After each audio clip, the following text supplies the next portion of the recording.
wala silang masyadong ipin sa pagpapasunod sa mga oil companies pagdating sa pagkontrol ng presyo ng petrolyo.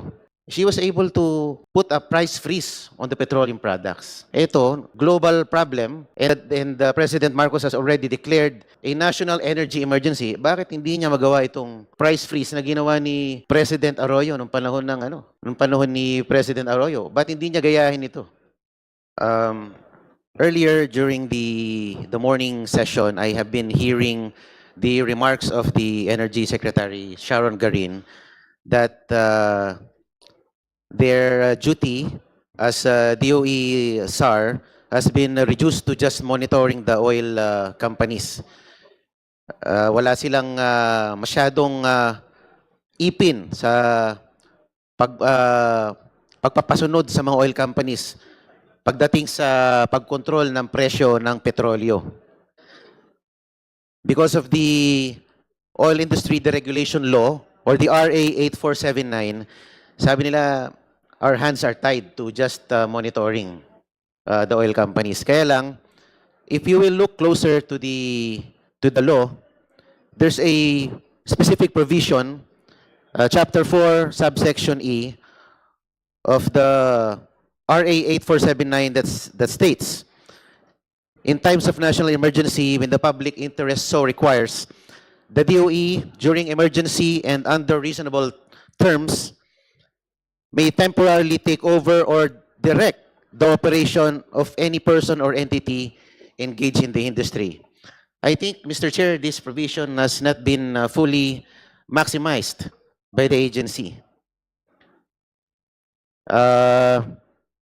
In the past administrations, there has been interventions made in the event of a crisis. For instance, during the time of then President Macapagal Arroyo, she issued Executive Order 839 on October 23, 2009 that ordered a price freeze on petroleum products in Luzon to assist victims of the flood victims from the recent typhoons. Ibig sabihin, domestic problem pa lang ito, dahil yung pagbaha dulot ng undoy at ng mga habagat, she was able to put a price freeze on the petroleum products.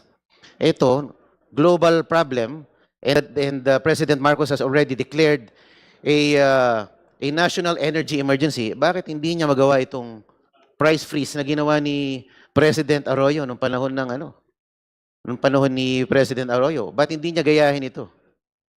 Para patigil itong pag-surmount ng presyo ng bilihin ng petrolyo.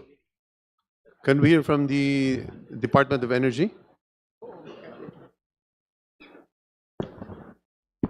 Yes, Mr. Chair, we do recognize that in the execution of the powers, the Uplift Committee was created. So potentially, it can be done, but there are certain considerations when you do something like that, like a price cap, because we want we're beginning from a point na private lahat and deregulated ang industry.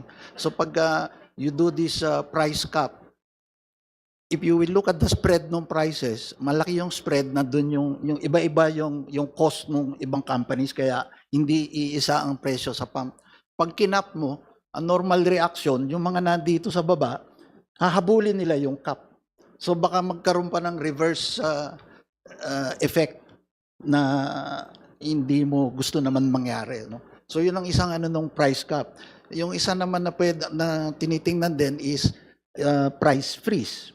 Kung nasan ka, diyan ka lang. Freeze yun. But given yung long history na deregulated, nagkakaroon uli ng problem nung monitoring dahil there's 14,000 gasoline stations na may mga maliliit na diferensya rin sa presyo, depende sa lugar, kung urbanized. Normally nga, ang nilalabas na guidance ng DOE about pricing weekly ay yung range sa isang urbanized area or city. Kasi hindi mo rin makakapture lahat ng mga maliliit na gasolinahan, yung mga independents in the far-flung places. Which in-state rin kaninang umaga na kailangan din itong mga maliliit na independents para ma-serve naman yung mga malalayong lugar sa ating bansa. Kasi iba rin yung kanilang mga logistical needs. Kaya pag pinataw mo ng isang ganyan, baka mamatay naman yung ibang maliliit na mataas kasi ang cost na paratingin yung produkto doon sa malalayong lugar. Mr. Chair, if I may interject, the the oil industry deregulation law was enacted in 2001. And President GMA issued the EO 839 2009. So the Deregulation Act was already in effect. And yet she was able to issue a directive putting a price freeze on petroleum. Why can't we do it? Samantalang hindi naman nagkakalayo ang presyo ng big time players sa small players. There's just a small disparity. Hindi naman ganun kalayo.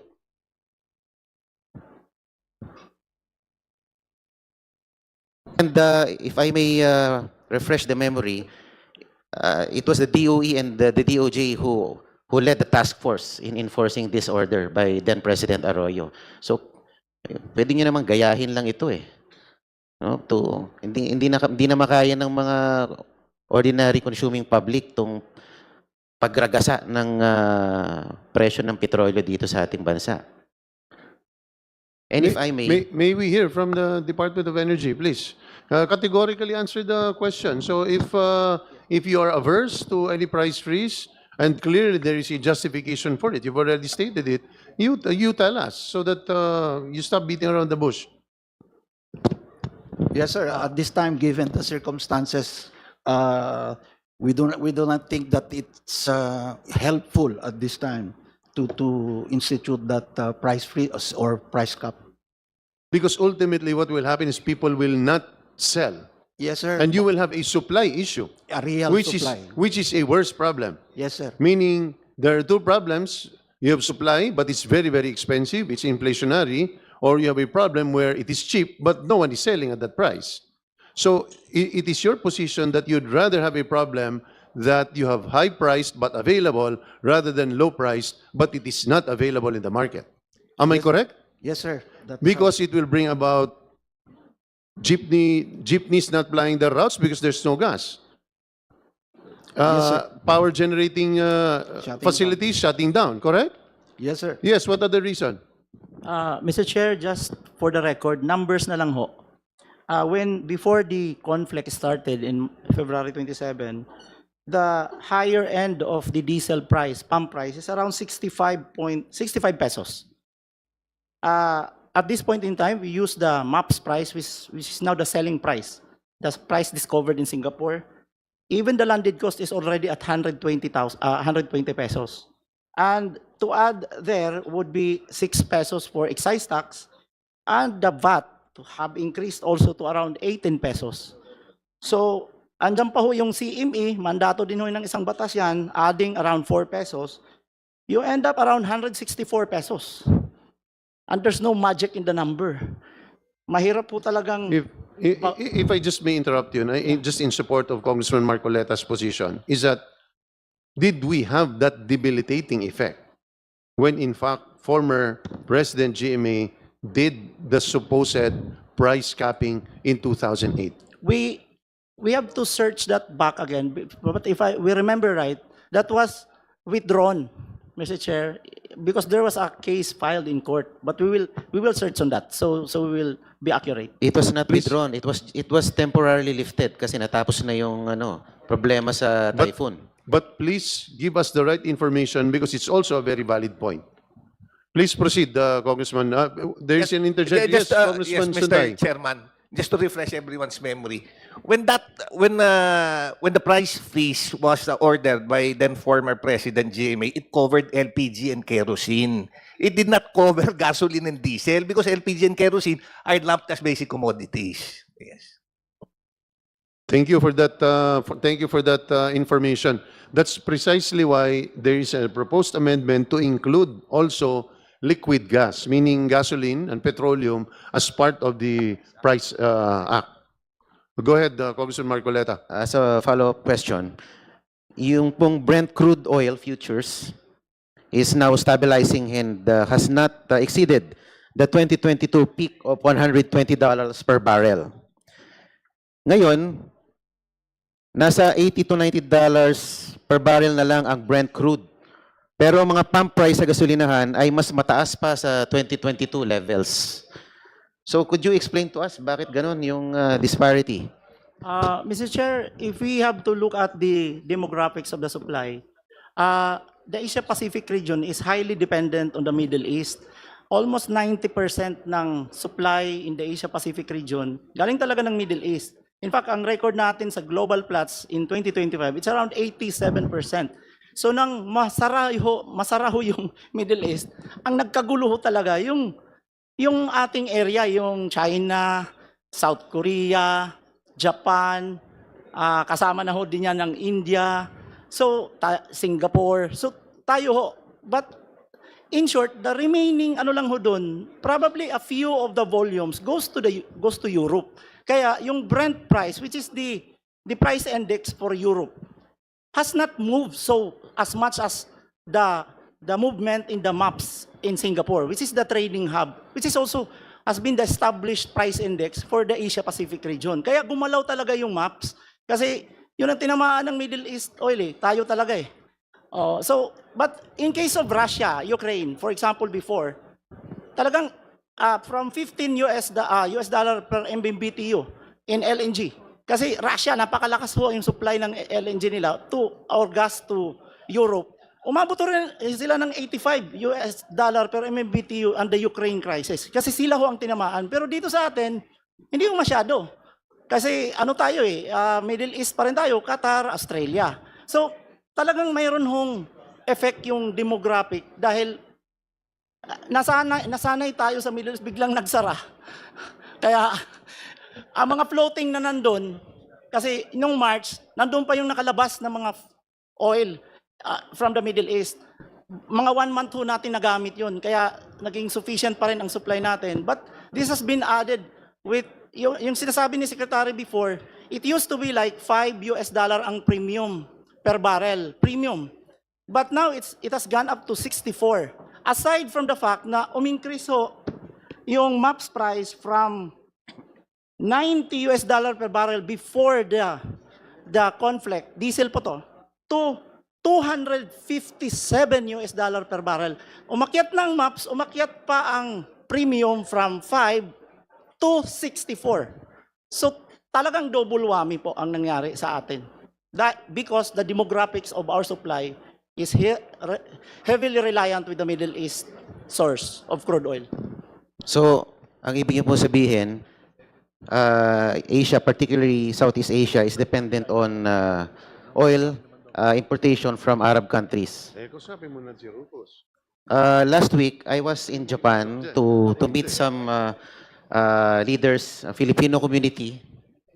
At while conversing with them, sinabi nila, at the height of the Middle East conflict, at the height of the oil crisis, Japan was able to make a rollback twice. Yung sobrang binayad nila, kinredit back pa sa kanilang bank account. Asian country yun. Bakit di natin magawa yung rollback na yun? It's also a similarly demographic country, archipelagic ang Japan. Southeast Asian country yan, East Asia. Why can't we adopt the same? And to wind up, Mr. Please. Chair, Go ahead. tinitignan ko po yung movement ng fuel price increase in Southeast Asia. I saw a table. The biggest increase is from Myanmar. Fuel price increase. Followed by the Philippines. Third, Cambodia. Fourth, Laos. Habang tinitignan ko po yung table na yon, Mr. Chair, meron akong naaalala na similar table. Not somewhat similar, pero meron siyang kawangis na table. Nung hinanap ko ng hinanap, ito yung kamukha niyang table. yung table ng most corrupt countries in Southeast Asia. Yung mga countries na ito na top 4, sila rin top 4 most corrupt countries in Southeast Asia. Myanmar, number 1. Number 2, Cambodia. Number 3, Philippines. Number 4, Laos. This is based on the Philippine, Corruption Perception Index by the Transparency International. So I see I'm winding up, Mr. Chair. Do you see a correlation between energy security and corruption? Between the two, Mr. Chair. Kasi yung top 4 sa fuel price increase na 4 na bansa, sila rin ang top 4 na most corrupt countries dito sa Southeast Asia. And as a last remark, Mr. Chair, kahapon po ako po ay nandito rin sa Kongreso. Nag-file po kami ni Congressman Rolly Macasaet. It's a joint filing of a bill setting a fuel VAT cap. Kung ayaw ni Mr. Chair ng tanggalin ng VAT, nag-propose po kami to impose a fuel VAT cap during energy emergencies. Congressman Marcoleta, that's a very important bill. I wish you could stay for another round because we'd like to really discuss it.